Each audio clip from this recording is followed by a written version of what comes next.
Dans le test 4, on va s'intéresser à la convergence des intégrales doublement généralisées ou doublement impropres, c'est-à-dire dans lequel les deux bornes sont des infinis, moins l'infini et plus l'infini. Alors, il y a des précautions à prendre, c'est comme pour les séries.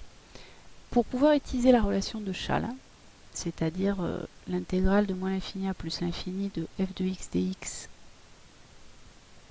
égale l'intégrale de moins l'infini à 0 plus l'intégrale de 0 à plus l'infini.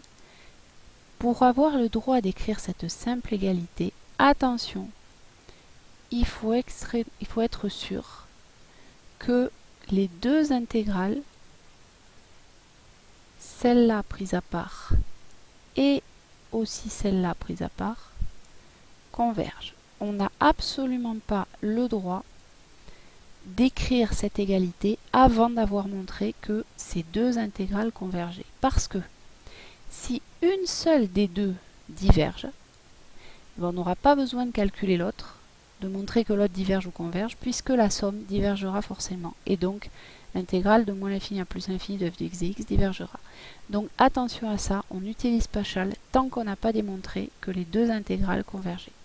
Et on est obligé de couper en deux, parce que si on ne coupe pas en deux, quand on va remplacer ici les intégrales par intégrale de b à a et qu'on va faire tendre a vers plus l'infini et b vers moins l'infini, on peut parfois arriver sur des formes indéterminées.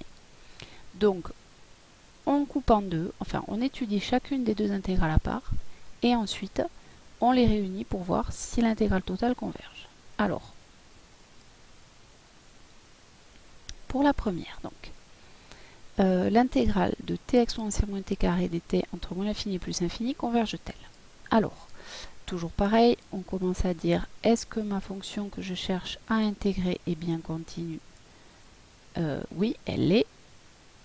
Et cette fois, il faut qu'elle soit continue sur R tout entier, puisque mes bornes d'intégration, elles vont de moins l'infini à plus l'infini, c'est-à-dire que j'essaie d'intégrer cette fonction sur R tout entier. Ma fonction est continue, c'est bon.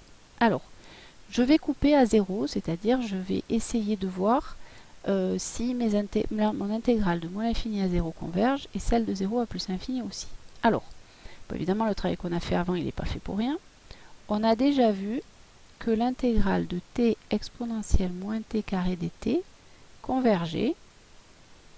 On a vu ça dans le test numéro 2.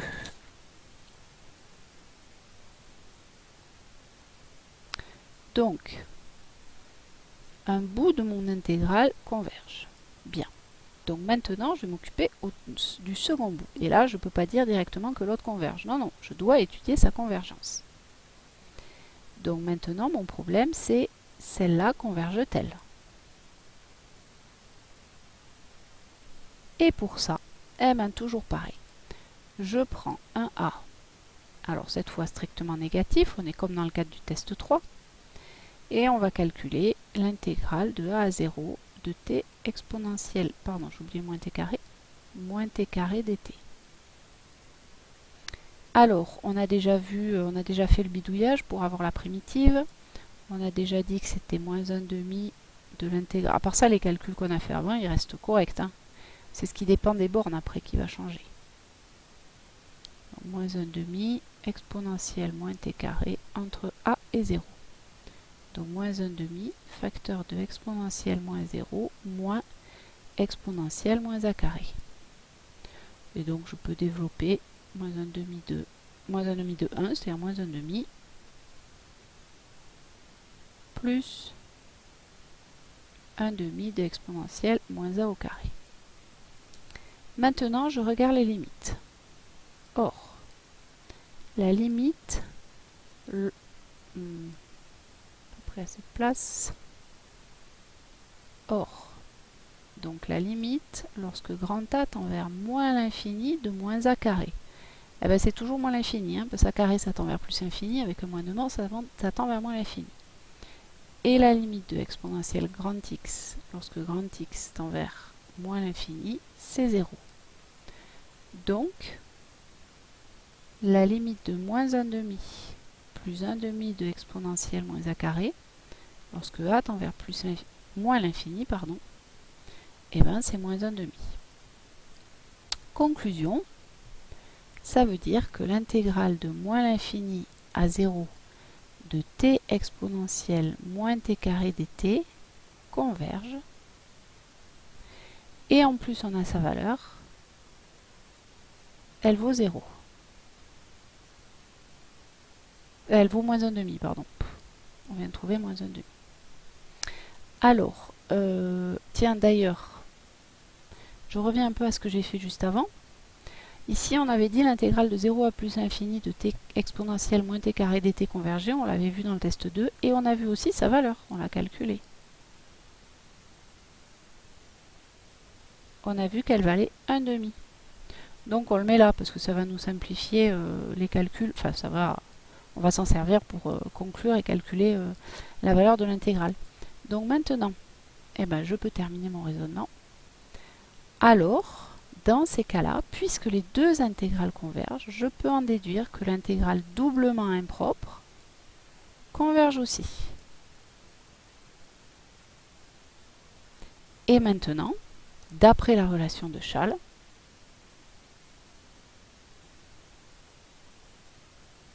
eh ben, cette intégrale de t exponentielle moins t carré dt, elle vaut la valeur de la première intégrale, c'est-à-dire 1,5, plus la valeur de la deuxième, c'est-à-dire moins 1,5. Autrement dit, elle vaut 0. Et là, j'ai proprement répondu à la question. Mais vous avez vu, attention, il a absolument fallu que je fasse mon travail de découpage en deux, parce que si une des deux avait divergé, eh ben, je ne pouvais pas conclure. Alors, on continue avec l'intégrale doublement généralisée de moins l'infini à plus l'infini, t cube dt. Alors, quand on est un peu malin, on se doute qu'il risque d'y avoir des petits problèmes. Enfin, ça, c'est avec l'habitude. Donc, d'abord, on se pose la question de la continuité de la fonction. La fonction cube, elle est continue sur R. Il n'y a pas de problème pour calculer une intégrale. Maintenant, comme dans l'exemple précédent, je suis obligée de faire les calculs en deux. Je n'ai pas le choix. Donc, je vais d'abord m'intéresser à l'intégrale de 0 à plus l'infini de t cube. Donc, converge-t-elle? Pour ça, je prends un a strictement positif qui sera destiné à tendre vers 0 et je vais calculer l'intégrale de 0 à a de t cube dt. Une primitive de t cube, eh ben, c'est t puissance 4 sur 4 comme chacun le sait. Donc je me retrouve avec a puissance 4 sur 4 moins 0 puissance 4 sur 4, c'est-à-dire a puissance 4 sur 4. Et maintenant, je fais tendre a vers plus l'infini. Et je me rends compte que la limite, lorsque a tend vers plus l'infini, de a puissance 4 sur 4, eh bien c'est plus l'infini. Donc j'en déduis que l'intégrale de 0 à plus l'infini de t cube dt diverge. Et là, l'avantage, c'est que je peux m'arrêter. J'ai fait le plus gros travail. Maintenant, j'ai plus qu'à conclure. Puisque l'intégrale de 0 à plus l'infini de t cube dt diverge, eh bien forcément, celle de moins l'infini à 0, de moins l'infini à plus l'infini, elle va diverger aussi.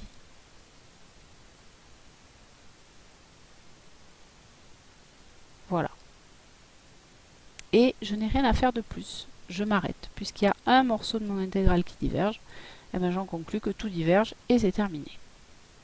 On continue sur le même principe avec l'intégrale doublement généralisée de t sur t carré plus 1 entre moins l'infini et plus l'infini. Donc on commence par la continuité. Alors cette fonction-là, elle est bien définie sur R, hein, son dénominateur ne s'annule pas. Et elle est bien continue sur R. C'est une fraction rationnelle, donc elle n'a pas de problème, je peux le préciser. Fait toujours plaisir au correcteur. Que le correcteur soit Madame Shell ou pas d'ailleurs. Alors, l'intégrale. Donc, toujours pareil, on va faire un découpage en deux. Donc, on va commencer, peu importe, par l'intégrale de 0 à plus l'infini, par exemple, de t sur t carré plus 1 dt. Et on va se poser la question, est-ce que celle-ci converge? Si oui, ça nous donnera le droit d'étudier l'autre, sinon on s'arrêtera là. Donc, toujours pareil, on choisit un grand A strictement positif, et on calcule l'intégrale de 0 à a de t sur t carré plus 1 dt. Alors, quelle tête ça? C'est un quotient. Et t, c'est pas loin d'être la dérivée de t carré. Puis la dérivée de t carré, c'est 2t. Donc là, j'ai à peu près du u' sur u. Mais j'ai bien dit à peu près. Je n'ai pas tout à fait du u' sur u. Donc comme d'habitude, je vais faire apparaître le vrai u' sur u, qui est du 2t sur t carré plus 1. Et comme j'ai pas besoin de mon 2, ben, je multiplie par 1/2. Donc je fais sortir le 1/2 de l'intégrale, comme ça m'évitera d'avoir un calcul un peu trop lourd. Et là, j'ai vraiment du u' sur u. Alors, une primitive de u' sur u, c'est ln de valeur absolue de u. C'est-à-dire ln de valeur absolue de t carré plus 1 ici. Entre 0 et 1. Donc ça nous donne, alors comme a carré plus 1 c'est positif, puisque un carré c'est toujours positif aussi, j'ai plus besoin des valeurs absolues, ça nous donne ln de a carré plus 1 moins ln de 0 au carré plus 1, c'est-à-dire ln de 1. Mais ln de 1 ça fait 0. Maintenant je me pose la question de la limite. La limite de a carré plus 1, lorsque a tend vers plus l'infini. Bah, c'est plus l'infini par somme, parce que a carré ça tend vers plus l'infini, donc si je lui ajoute 1, ça ne change pas grand chose. Et la limite de ln de grand x, lorsque grand x tend vers plus l'infini, eh bien c'est plus l'infini également. Donc j'en déduis que l'intégrale de 0 à plus l'infini de t sur t carré, j'avais oublié, j'ai fait une erreur dans mon calcul, j'avais oublié le 1/2, dites donc. Ah oui, c'est pas très beau ça. C'était mon 1/2. Bon, ça change rien à la conclusion, mais enfin il faut que je fasse des calculs juste quand même. Donc c'est pas égal, elle diverge. Voilà. Elle diverge puisqu'elle n'a pas une limite finie lorsque grand A tend vers plus l'infini. Et donc là aussi, pour cette question, c'est terminé. Enfin, c'est terminé, j'ai juste à écrire la conclusion, quoi. Donc ça veut dire que l'intégrale de moins l'infini à plus l'infini de t sur t carré plus 1 dt diverge aussi. Voilà. Ma vraie conclusion. Alors maintenant, on repasse à une intégrale simple généralisée, mais cette fois avec du logarithme népérien. Alors, tout d'abord, la continuité. La fonction qui a t associe 1 sur t ln de t, elle est continue sur e plus l'infini. Ça marche. Il faut éviter 0, quoi. Alors, toujours pareil, on va prendre un a strictement positif et on va calculer l'intégrale de e à a de 1 sur t ln de t dt. Et on fera tendre a vers plus l'infini. Alors, il faut la modifier un peu pour faire apparaître une fonction qu'on sait primitivée. Il faut l'écrire sous la forme 1 sur t sur ln de t. Et écrite comme ça, on reconnaît bien du u' sur u. Et voilà, si on ne l'écrit pas comme ça, là ça devient compliqué. Alors, une primitive de u' sur u, c'est ln de valeur absolue de u. Donc c'est ln de valeur absolue de ln de t pris entre e et a. Alors a est strictement positif, donc et alors a est même strictement positif, alors on va même le prendre a plus grand que e en fait. Voilà. Parce que du coup si a est plus grand que e, ln de t est plus grand que ln de 1, donc c'est positif aussi.